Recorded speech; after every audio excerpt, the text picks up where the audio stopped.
Hi friends, welcome to Sumi's Kitchen. இன்னைக்கு வந்து Sashti special cooking vlog தான் பார்க்க போறீங்க. வாங்க வீடியோக்குள்ள போலாம். இப்போ ஃபர்ஸ்ட் நம்ம வந்து குக்கிங்க்கு என்னென்ன வேணுமோ தேவையான காய்கறி எல்லாம் ஃபர்ஸ்ட் வந்து நம்ம கட் பண்ணி வச்சுக்கலாம்.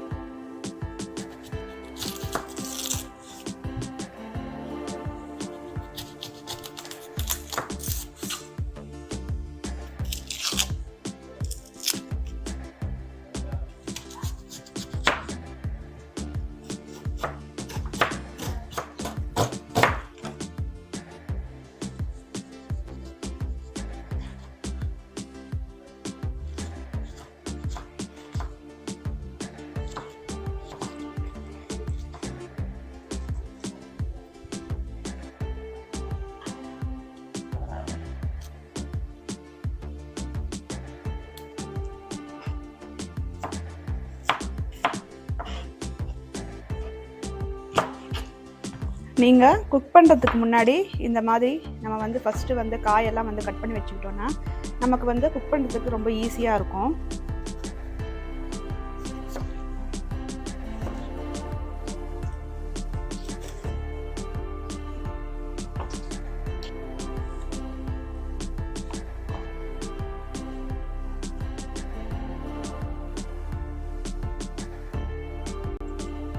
இப்போ வந்து நான் வந்து பருப்பு வேக வைக்க போகிறேன். அந்த பருப்பு கூடயே வந்து நான் கூட்டுக்கும் சேர்த்து கடலைப்பருப்பு வந்து வேக வச்சு எடுத்துக்க போகிறேன் இதோடையே. இப்போ வந்து பருப்பு வேகிறதுக்குள்ள நம்ம வந்து ரைஸும் வச்சாச்சு. சாம்பாருக்கு பருப்பு வெந்தாச்சு. அது கூடவே வந்து நம்ம வந்து இப்போ வந்து கடலைப்பருப்பும் வேக வச்சு எடுத்துட்டோம். இப்போ சாம்பாரில் என்னென்ன போடலான்னு பார்த்துக்கலாம்.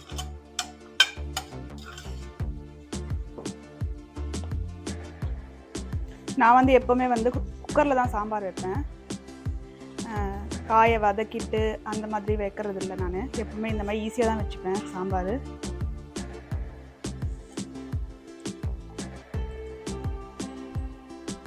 இப்போ இது கூட தேவையான அளவு நம்ம வந்து மிளகாய்த்தூள், உப்பு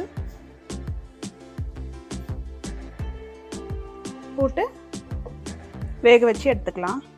இந்த பருப்போடையே நம்ம வந்து வெஜிடபிள்ஸ், அதுக்கப்புறமா வந்து வெங்காயம், தக்காளி எல்லாத்தையும் போட்டு இப்போ வேக வச்சு எடுத்துக்கலாம். கொஞ்சோண்டு இதில் தண்ணி சேர்த்துக்கலாம். இப்போது தண்ணி சேர்த்து இதை ஃபஸ்ட்டு வந்து குக்கரில் ஒரு விசில் அடித்து எடுத்துக்கலாம். அதுக்கப்புறமா நம்ம வந்து புளி கரைச்சி ஊற்றும் போது சாம்பார் பொடி போட்டு கரைச்சி ஊற்றி புளி கரைச்சி ஊற்றிட்டு அதை கூட சாம்பார் பொடி சேர்த்துக்கலாம்.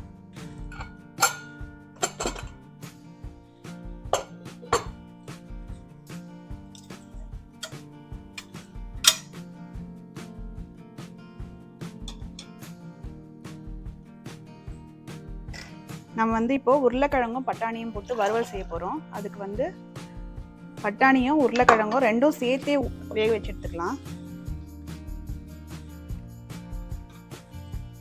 இது வந்து மூழ்கிற அளவுக்கு தண்ணியை ஊற்றி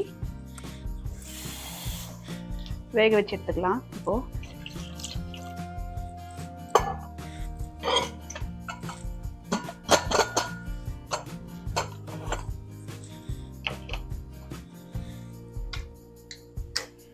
இப்போது உருளைக்கிழங்கு வேகத்துக்குள்ளே நம்ம வந்து சாம்பார் ரெடி பண்ணிக்கலாம்.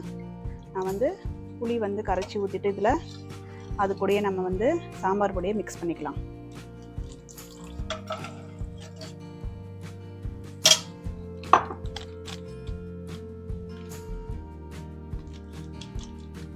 நான் சாம்பார் பொடி வந்து கொஞ்சம் கம்மியாக தான் யூஸ் பண்ணுவேன். நிறையெல்லாம் நான் போட மாட்டேன். நான் வந்து வீட்டில் அரைக்கிற மிளகாத்தூளை தான் வந்து சாம்பாருக்குமே யூஸ் பண்ணுவேன். எல்லா குழம்புக்குமே வந்து அதுதான் யூஸ் பண்ணுறது. நான் சாம்பார் பொடி சும்மா டேஸ்ட்டுக்காக தான் கொஞ்சமாக போட்டுக்கிறது. இப்போது இன்னும் கொஞ்சம் உப்பு சேர்த்துக்கலாம். இப்போது சாம்பாரை வந்து ஒரு கொதி வந்த உடனே நம்ம வந்து தாளிச்சிக்கலாம்.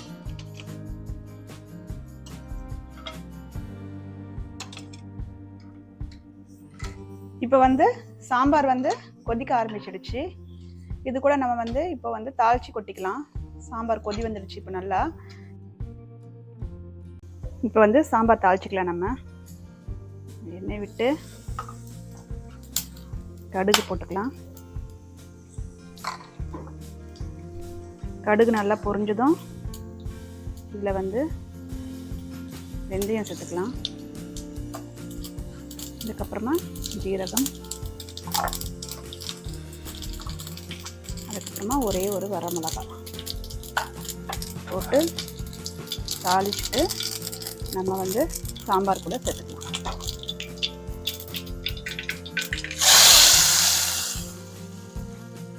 அதுக்கப்புறமா நம்ம வந்து கருவேப்பிலை, கொத்தமல்லி ஆட் பண்ணிக்கலாம்.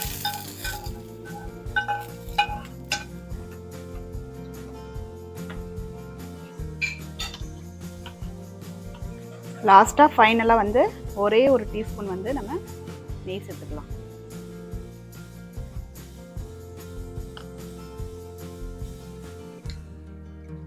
இப்போ நெக்ஸ்ட்டு வந்து நம்ம வந்து பீர்த்தங்காய் கூட்டு வச்சுக்கலாம். அதுக்கு வந்து நம்ம வந்து ஃபஸ்ட்டு பீர்த்தங்காவை இந்த மாதிரி குக்கரில் சேர்த்துட்டு, அதுக்கப்புறமா இது கூட வந்து கொஞ்சோண்டு வெங்காயம்,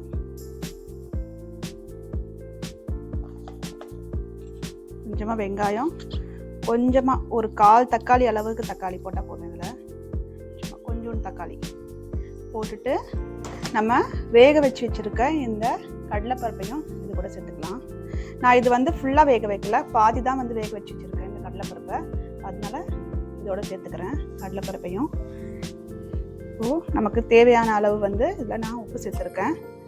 சேர்த்துட்டு ஒரு 1/4 டீஸ்பூன் அளவுக்கு, இதில் காய்க்கு மட்டும் தான் நம்ம இப்போ மஞ்சள் சேர்க்கணும். அதனால வந்து ஒரு 1/4 டீஸ்பூன் அளவுக்கு நான் வந்து மஞ்சள் பொடி சேர்த்துருக்கேன். சேர்த்துட்டு இப்போது தண்ணி ஊற்றிட்டு இதுக்கு ரொம்ப தண்ணி சேர்க்க வேணாம். ஏன்னா இந்த காயில் வந்து தண்ணி விடுன்றதால இதுக்கு வந்து கொஞ்சம் கம்மியாகவே தண்ணி சேர்த்தா போதும். இப்போ வந்து நம்ம வந்து குக்கர் மூடி ஒரே ஒரு விசில் வச்சு எடுத்துக்கலாம். இப்போ வந்து நெக்ஸ்ட்டு வந்து நம்ம உருளைக்கிழங்கும் பட்டாணியும் போட்டு வறுவல் செஞ்சுக்கலாம். அதுக்கு ஃபஸ்ட்டு வந்து எண்ணெயை ஃபஸ்ட்டு ஊற்றிக்கலாம் ஒரு பேனில். வறுவல்ன்றதால கொஞ்சம் எண்ணெய் கொஞ்சம் நிறைய இருந்தால் தான் நல்லாயிருக்கும். ஃபஸ்ட்டு நம்ம எடுத்து வச்சுருக்க கடுகு போட்டுக்கலாம். கடுகு பொரிஞ்சதும் சோம்பு போட்டுக்கலாம். அதுக்கப்புறமா உளுந்து சேர்த்துக்கலாம். இது மூணும் பொரிஞ்சதும் நாம் எடுத்து வச்சுருக்க வெங்காயம், தக்காளி போட்டுட்டு அதுக்கப்புறமா கொஞ்சமாக தக்காளி சேர்த்துக்கலாம். இதை வந்து நல்லா வதக்கிக்கலாம். இப்போது நான் வந்து 1 டீஸ்பூன் அளவுக்கு இஞ்சி பூண்டு பேஸ்ட் போட்டிருக்கேன். போட்டுட்டு நல்லா வதக்கிக்கலாம் இதை. இப்போது வெங்காயம், தக்காளி நல்லா வதங்கிடுச்சு. இப்போ இது கூட நம்ம வந்து எடுத்து வச்சுருக்க மசாலாவெல்லாம் சேர்த்துக்கலாம். ஃபஸ்ட்டு வந்து நம்ம வந்து மஞ்சள் பொடி சேர்த்துக்கலாம்.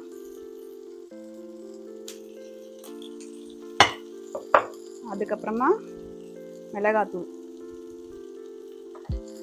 அதுக்கப்புறமா கரம் மசாலா, அதுக்கப்புறமா ரெட் சில்லி பவுட்ரு வந்து இது வந்து காஷ்மீரி சில்லி பவுட்ரு, நான் கலருக்காக சேர்த்துருக்கேன். அதுக்கப்புறம் நமக்கு தேவையான அளவு உப்பு இதெல்லாம் போட்டு நம்ம வந்து இதை வந்து 1 நிமிஷம் வந்து எண்ணெயிலே நல்லா வறுத்துக்கலாம். இப்போ இந்த ஸ்டேஜில் நம்ம வந்து எடுத்து வச்சிருக்க பட்டாணியை சேர்த்துக்கலாம்.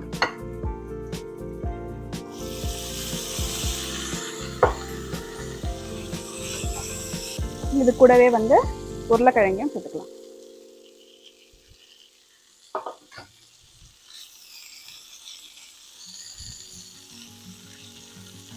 இந்த மாதிரி நல்லா கலரி விட்டுக்கலாம். நம்ம பட்டாணி வந்து நல்லா குக் ஆகிட்டு இருக்கு, அதனால தான் நான் தண்ணி சேர்க்கவே இல்லை இது கூட.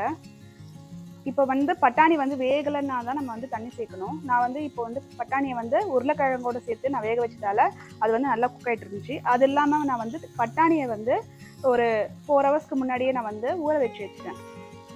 நல்லா ஹாட் வாட்டரில் போட்டு ஊற வச்சுட்டேன். அதனால சீக்கிரமாக அது குக் ஆகிடுச்சு உருளைக்கிழங்கோடையே. நீங்கள் அந்த மாதிரி செஞ்சு பாருங்கள், உங்களுக்கும் ஈஸியாகவும் இருக்கும், குக் பண்ணுறதுக்கும் உங்களுக்கு வந்து டைம் வந்து சேவ் ஆகும். இப்போ இது வந்து நல்லா ட்ரை ஆனதுக்கப்புறம் ஆஃப் பண்ணிடலாம். நம்ம இப்போ வந்து நம்மளோட உருளைக்கிழங்கு மசாலா வந்து ரெடி ஆகிடுச்சு. இப்போ வந்து நம்ம வந்து கூட்டு தாளிச்சிக்கலாம். அதுக்கு ஃபஸ்ட்டு கடுகு போட்டுக்கலாம். கடுகு வந்து வெடிக்க ஆரம்பிச்சிச்சு. இப்போ நம்ம வந்து எடுத்து வச்சுருக்க காஞ்ச மிளகாவும் உளுத்தம்பருப்பும் சேர்த்துக்கலாம்.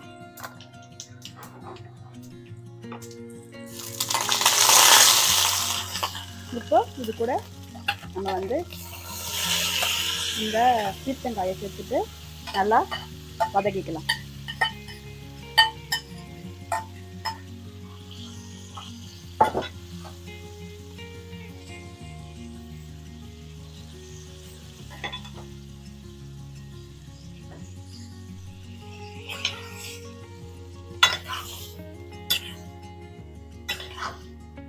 இப்போ நம்மளோட கூட்டம் ரெடி ஆயிடுச்சு. நெக்ஸ்ட் நம்ம பாயாசம் செஞ்சுக்கலாம். நான் வந்து இன்னைக்கு வந்து ஜவ்வரிசி பாயாசம் தான் செய்ய போகிறேன். ஜவ்வரிசியை ஃபஸ்ட்டு நம்ம வந்து வறுத்து எடுத்துக்கலாம்.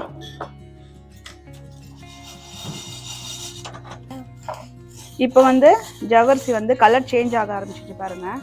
நம்ம போடும்போது வந்து கொஞ்சம் டார்க் கலராக இருந்த மாதிரி இருந்துச்சு, ஒயிட் கலரில். இப்போ வந்து நல்லா வெள்ளையாக வந்து பாருங்கள் பொரிய ஆரம்பிச்சிச்சு ஜவ்வரிசி எல்லாம். இப்போ இந்த ஸ்டேஜில் வந்து நம்ம வந்து ஜவ்வரிசியை வந்து எடுத்து வச்சுட்டு இப்போது தண்ணி வச்சுக்கலாம். நான் வந்து இன்றைக்கி வந்து ஒரு 1.5 கிளாஸ் அளவுக்கு தண்ணி வச்சுருக்கேன். இந்த தண்ணி வந்து நல்லா கொதிக்க வந்த அப்புறம் நம்ம வந்து ஜவ்வரிசியை சேர்த்துக்கலாம். இது கூட இப்போ வந்து ரசம் வச்சுக்கலாம். நம்ம மிளகு சேர்த்துக்கலாம், ஜீரகம், அதுக்கப்புறமா ஒரு 3 பல் அளவுக்கு பூண்டு, ஒரு 3 வரமிளகா, அதுக்கப்புறமா வந்து கொத்தமல்லியோட நான் வந்து இந்த ஸ்டெம் மட்டும் சேர்த்துக்கிறேன். இதில் இழையை வந்து நான் ரசத்தில் சேர்த்துக்க போகிறேன். அதுக்கப்புறம் நான் ஒரு பெரிய தக்காளி எடுத்துருக்கேன். இன்றைக்கி வந்து நான் வந்து தக்காளி ரசம் தான் வைக்க போகிறேன். அதனால ஒரே ஒரு தக்காளி மட்டும் தான் எடுத்துருக்கேன். புளி சேர்க்காமல் வைக்க போகிறேன். ஓகேங்களா? வாங்க எப்படி செய்யலான்னு பார்க்கலாம். இப்போ வந்து நல்லா தண்ணி கொதிக்க ஆரம்பிச்சிடுச்சு. இப்போ வந்து நம்ம வந்து இந்த ஜவ்வரிசியை சேர்த்துக்கலாம். ஜவ்வரிசியை சேர்த்துட்டு நம்ம வந்து கொஞ்ச நேரம் வந்து கலந்து விட்டுக்கிட்டே இருக்கணும். இல்லைன்னா ஜவ்வரிசி வந்து அடிப்பிடிக்க ஆரம்பிச்சிடும். ஜவ்வரிசியை வந்து சேர்த்துட்டு நல்லா கலந்துட்டு அப்புறம் இது வந்து குக்கானதுக்கு நமக்கு எப்படி தெரியும்னா கண்ணாடி மாதிரி ஆகும் ஜவ்வரிசி நல்லா பார்க்கறதுக்கு. அந்த டைமில் நம்ம வந்து ஆஃப் பண்ணிவிட்டு சர்க்கரை, ஏலக்காய், அதுக்கப்புறமா வந்து பால் சேர்த்து கலந்துக்கலாம். இப்போ வந்து ஜவ்வரிசி வந்து நல்லா வெந்துடுச்சு பார்த்தீங்களா, கண்ணாடி மாதிரி ஆக ஆரம்பிச்சிடுச்சு. இந்த ஸ்டேஜில் வந்து நம்ம வந்து சர்க்கரையை சேர்த்துக்கலாம்.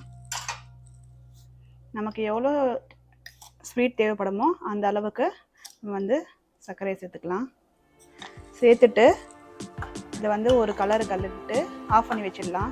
இப்போ இது வந்து நல்லா ஆறுனதுக்கு அப்புறமா தான் நம்ம வந்து பால் சேர்க்கணும்.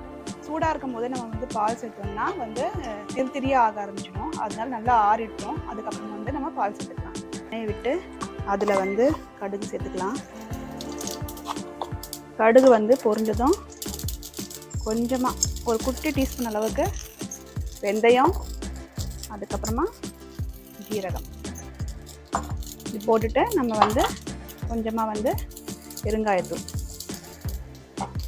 போட்டுட்டு இதுலேயே வந்து நம்ம வந்து இப்போது ரசத்தை அரைச்சி வச்சுருக்க எல்லாத்தையும் வந்து இது ரஸ் சேர்த்துக்கலாம். இப்போ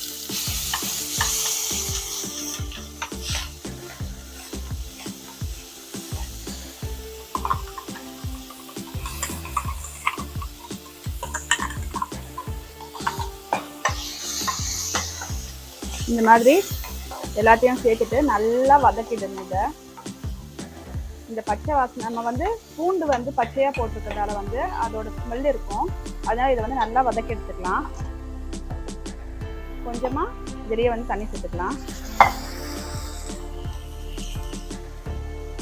கொஞ்சம் தண்ணி சேர்த்துட்டு இதை வந்து நல்லா வதக்கி எடுத்து அதுக்கப்புறமா இதுலேயே வந்து கொஞ்சமாக மஞ்சள், அதுக்கப்புறம் நமக்கு தேவையான அளவு உப்பு,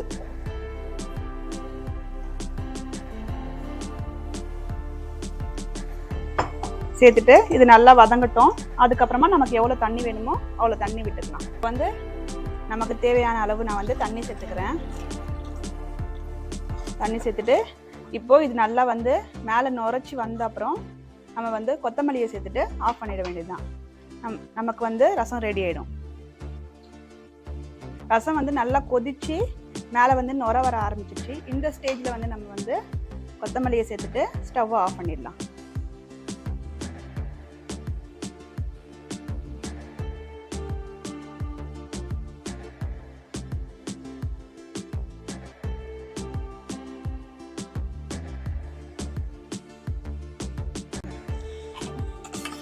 இப்போ வந்து நல்லா ஆறிடுச்சு.